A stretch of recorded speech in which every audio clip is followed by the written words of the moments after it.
First and goal for the Pack. Bennett the long setback. Brooks is wide right. There's a snap. He has a man open in his zone. It's Brooks touchdown back. Come on, come on. Let me tell you how I started stand jumping for y'all. My idea came from Leroy Butler, you know, but he stuck to the wall like Velcro. I said, Roy, let me use that gesture, my man, so I proceeded to jump all in the stands. And now you see, the rest is just history. Now there's a special bond between the players and fans, you see. From now on, I'm gonna show them much love. Every time I score, I'm going to give me a hug from a Packer fan, the best in the land. I'ma never stop jumping in the stands, my man. You make y'all.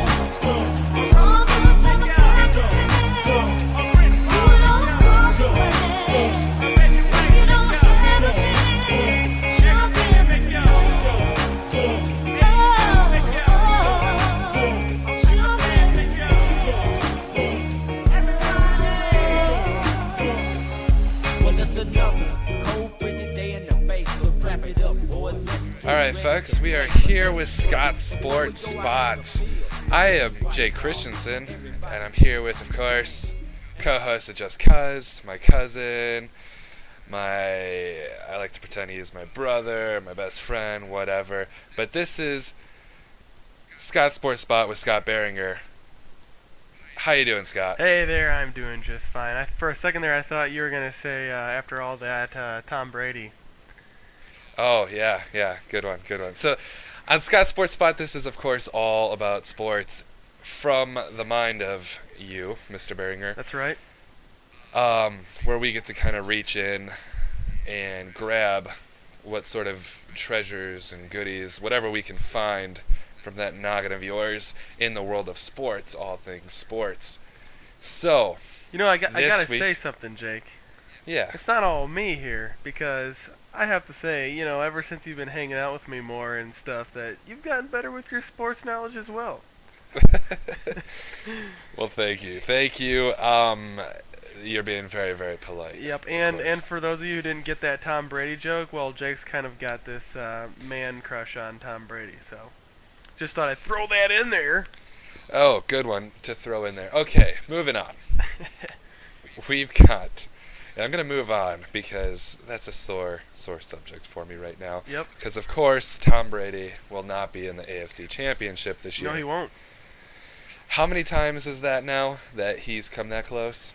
Well, I mean, Tom's won 3 himself, but he has now a 3-game losing streak in the playoffs, believe it or not, dating all the way back to their undefeated 18-0 campaign that got stunted by the New York Giants in the Super Bowl. So that makes the Jets win just that much better. It does. I mean, for them and everyone's saying that, you know, Tom Brady and Bill Belichick, you know, they're past their prime, all that stuff. But, you know, for the Patriots, and as much as I dislike them as a team, just because of I think Belichick is kind of a knob, to be honest with you, and the whole Spygate thing with them a couple of years ago. As a team, this year, they were not even predicted to make the playoffs by many experts. It was supposed to be a rebuilding year, and they went 14-2. So, I mean, I would expect them to definitely be back powerful in the next couple of years, especially because this year they have 6 picks in the first 2 rounds. Now, I read an article on Tom Brady on NFL.com. It was about Tom Brady. He's got some sort of fracture on his foot, on the bottom of his foot. And apparently this has been, in the article words it as not an injury, but a condition. And it's, yeah, because obviously he's been having it. He's had this condition for like the past 3 years. It's been since like either the 08 or 09 season. But I find it very, very interesting that the article That article comes out right as they lose that divisional spot right in the playoffs. It's kind of humorous because, you know, when you lose to a rival and everything, especially as much as these two teams were smack talking on the hate with each other, of course when you lose you're going to try to come up with some kind of excuse, but and I have a hard time believing that Tom Brady comes out with that excuse. I didn't read anything about Tom Brady saying it. I could be wrong. I just haven't read it. or heard it or seen it at all. Yeah, I mean, so I've just read that article. Yeah, and it's kind of a convenient time for that news to come out. It says Brady's played the entire 2010 season with a stress fracture in his right foot. So, it didn't really look like he was limping a whole lot, and it's saying that this is a very, very painful injury. So, yeah, I don't know. It's kind of interesting. Well, you gotta understand. The article also says it makes a good point that if it was such a horrible, horrible condition or injury, that it wouldn't have, or it should have affected the good season that the Patriots did have. That's true. Which it obviously didn't. That's true. So, anyways, I digress. Let's look at the AFC Championship first. Okay. Strengths and weaknesses of both teams. I'm going to put the spotlight on you. Why don't you kind of dissect and get us in the mix with both teams here? Okay, well, the game is going to be on Sunday, and that game is the New York Jets at the Pittsburgh Steelers. I'll start out with the New York Jets. Obviously, the biggest weakness that a lot of people will come out and say is their quarterback play, Mark Sanchez. Not because he's a bad quarterback, but because because Ben Roethlisberger, the counterpart in this game, he's already won himself, Super Bowls, and he's already proved himself. So he's gonna have to kind of play alongside him. Now, having said that, he definitely played alongside Tom Brady last game, and he did a great job. But off the whole Jets team, it's been their offense that has been inconsistent. Some games they'll get completely shut out like they did against the Packers earlier this year, or they'll go up against the Bears defense and they'll score 34 points. So it all depends on what Sanchez is going to show up. Now, the Jets were completely revved up for the game against the Patriots, a rival game, probably really ready to go and play.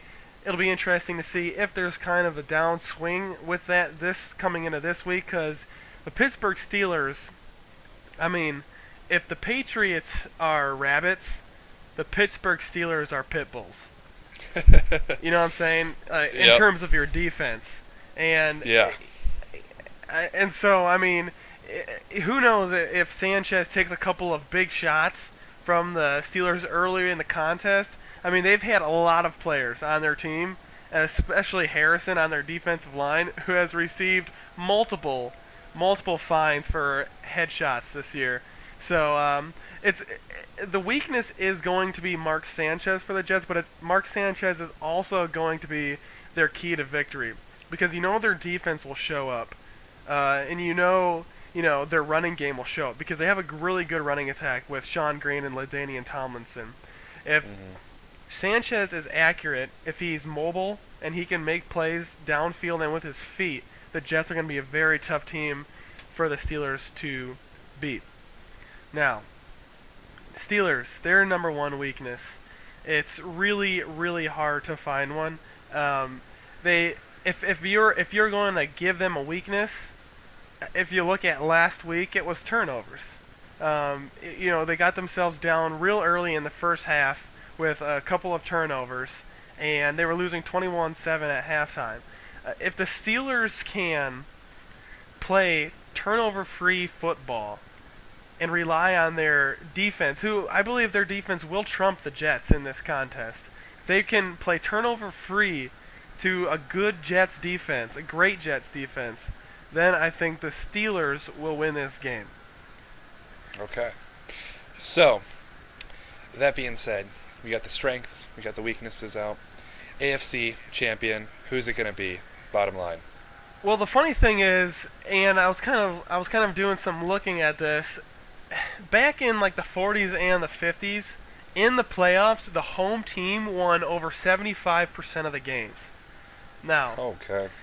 That was back, and ever since now, coming up to the 90s and the new millennium, the home teams have not been nearly as successful, and that could be, in terms of technology, this and that, but most people think it's because of the amount of corporate seating there is at Heinz Field. Heinz Field actually has, I believe, highest amount of corporate seating in their field, making it one of the easiest places to play in terms of crowd noise.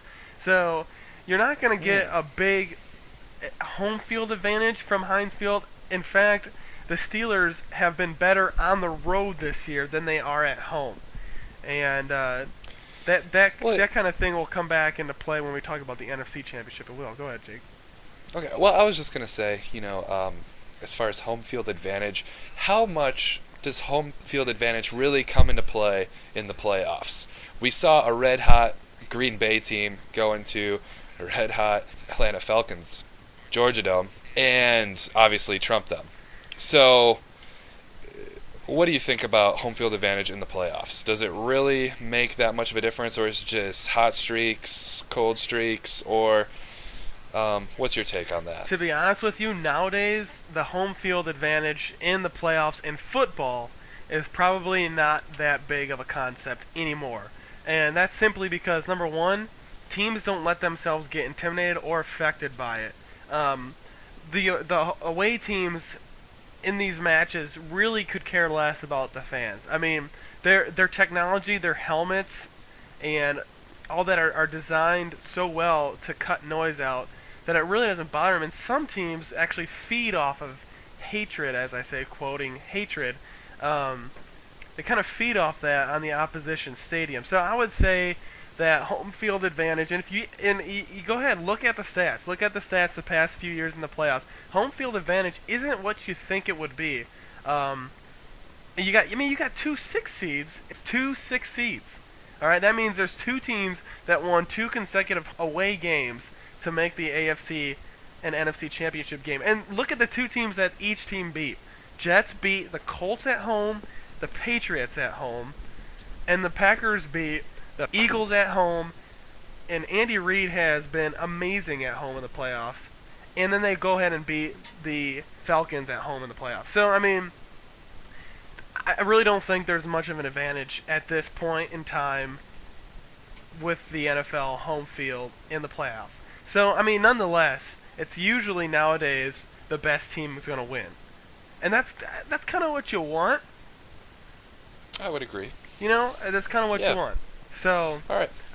Finally, I mean, you did ask me to give you a prediction. I say Steelers win this game 24-17. All right. Grenade!